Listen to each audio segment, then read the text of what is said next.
ನಮಸ್ಕಾರ ಸ್ನೇಹಿತರೆ, ಎಲ್ಲರಿಗೂ ಶುಭೋದಯ. ಇವತ್ತಿನ ವಿಡಿಯೋ ಸ್ಪೆಷಲ್ ಏನಪ್ಪ ಅಂತ ಅಂದರೆ, ಗೃಹ ಪ್ರವೇಶ ಕಾರ್ಯಕ್ರಮ ಚಿಕ್ಕನಾಯಕನಹಳ್ಳಿ, ತುಮಕೂರು ಜಿಲ್ಲೆಯ ಚಿಕ್ಕನಾಯಕನಹಳ್ಳಿ ಗ್ರಾಮದಲ್ಲಿ ಸಂಗೊಳ್ಳಿ ರಾಯಣ್ಣ ರಸ್ತೆಯಲ್ಲಿ ನಡೆದಂತಹ ಗೃಹ ಪ್ರವೇಶ ಕಾರ್ಯಕ್ರಮದ ಚಿಕ್ಕ ವಿಡಿಯೋ ಇದಾಗಿದೆ ಸ್ನೇಹಿತರೆ. ಕನ್ನಡದಲ್ಲಿ ಒಂದು ಮಾತಿದೆ ಸ್ನೇಹಿತರೆ, ಮನೆ ಕಟ್ಟಿ ನೋಡು ಮದುವೆ ಮಾಡಿ ನೋಡು ಅಂತ. ಮದುವೆ ಮಾಡ್ತಕ್ಕಂಥ ಸಂದರ್ಭದಲ್ಲಿ ಒಂದು ಚಿಕ್ಕ ವಸ್ತುಗಳಿಲ್ಲ ಅಂತ ಅಂದರೂ ಕೂಡ ಆ ಟೈಮಿಗೆ ಕರೆಕ್ಟಾಗಿ ಮದುವೆ ಮುಗಿದೋಗುತ್ತೆ. ಆದರೆ ಮನೆ ಕಟ್ಟೋದು ಹಾಗಲ್ಲ, ಅದೊಂದು ಕನಸು ಅಂತ ಕರಿತೀವಿ. ಈ ಮನೆಯೂ ಕೂಡ ಅಷ್ಟೇ, ತಾಯಿ ಮಗ ಕಟ್ಟಿರ್ತಕ್ಕಂತಹ ಮನೆ.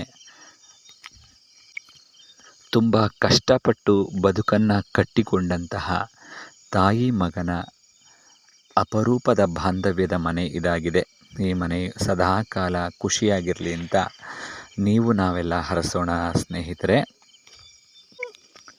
ಈ ಮನೆಯಲ್ಲಿ ಬ್ರಾಹ್ಮಿ ಮುಹೂರ್ತಕ್ಕೆ ಪ್ರವೇಶ ಹಾಗೂ ಸತ್ಯನಾರಾಯಣ ಸ್ವಾಮಿ ಪೂಜೆ, ನವಗ್ರಹ ಸ್ಥಾಪನೆ, ಗಂಗಾ ಪೂಜೆ ಎಲ್ಲದೂ ಕೂಡ ಶಾಸ್ತ್ರೋಕ್ತವಾಗಿ ವಿಧಿವತ್ತಾಗಿ ನಡೀತು ಸ್ನೇಹಿತರೆ. ಎಲ್ಲದೂ ಕೂಡ ಶಾಸ್ತ್ರೋಕ್ತವಾಗಿ ವಿಧಿವತ್ತಾಗಿ ಮತ್ತು ಶುಭ ಅಮೃತ ಗಳಿಗೆಯಲ್ಲಿ ಎಲ್ಲ ಪೂಜಾ ಕಾರ್ಯಗಳು ನಡೆಯೋ ಮೂಲಕ ಈ ಗೃಹ ಪ್ರವೇಶ ಕಾರ್ಯಕ್ರಮ ತುಂಬ ಅದ್ಭುತವಾಗಿ ಮೂಡಿಬಂತು. ಹಾಗೂ ಎಲ್ಲರೂ ಸಹ ಮನಃಶಾಂತಿಯಿಂದ, ತುಂಬು ಹೃದಯದಿಂದ ಆಶೀರ್ವಾದವನ್ನು ಮಾಡಿ ಹರಸಿದ್ರು ಸ್ನೇಹಿತರೆ. ಶುಭ ದಿನ.